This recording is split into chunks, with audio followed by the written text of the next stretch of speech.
सर्व सन्माननीय पालकांना नमस्कार। शैक्षणिक वर्ष 2026-27 लवकरच सुरू होत आहे। या शैक्षणिक वर्षासाठी इयत्ता पहिलीच्या बालकांचे शाळा प्रवेशाचे वय नेमके किती असावे याबाबत पालक वर्गात संभ्रम असतो।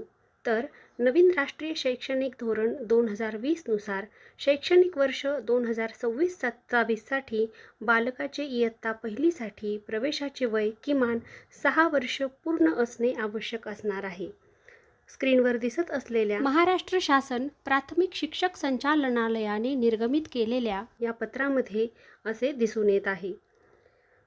ज्या बालकांचा जन्म 1 जुलै 2019 ते 31 डिसेंबर 2020 च्या दरम्यान झाला आहे ती सर्व बालके यावर्षी इयत्ता पहिलीमध्ये प्रवेशासाठी पात्र असणार आहेत। शाळेत प्रवेश घेताना बालकाचे जन्म प्रमाणपत्र व आधार कार्ड असणे अनिवार्य असणार आहे। त्याचप्रमाणे जन्म प्रमाणपत्रावरील नाव, जन्मदिनांक व आधार कार्डवरील नाव व जन्मदिनांक एक समान असावी। आणखी एक महत्त्वाची बाब, शाळा प्रवेशासाठी बालकाच्या किमान वयामध्ये जास्तीत जास्त 15 दिवसांची शिथिलता देण्याचे अधिकार मुख्याध्यापकांना देण्यात आलेले आहेत। याबाबतची सूचना देखील या पत्रामध्ये दिसून येते।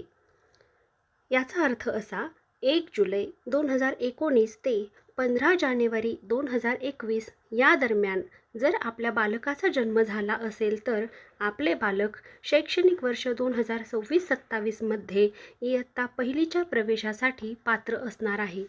या अटीप्रमाणे जर आपल्या बालकाचे वय असेल तर त्याचे जन्म प्रमाणपत्र व आधार कार्ड घ्या व जवळच्या जिल्हा परिषद शाळेत जाऊन आपल्या बालकाचा प्रवेश निश्चित करा।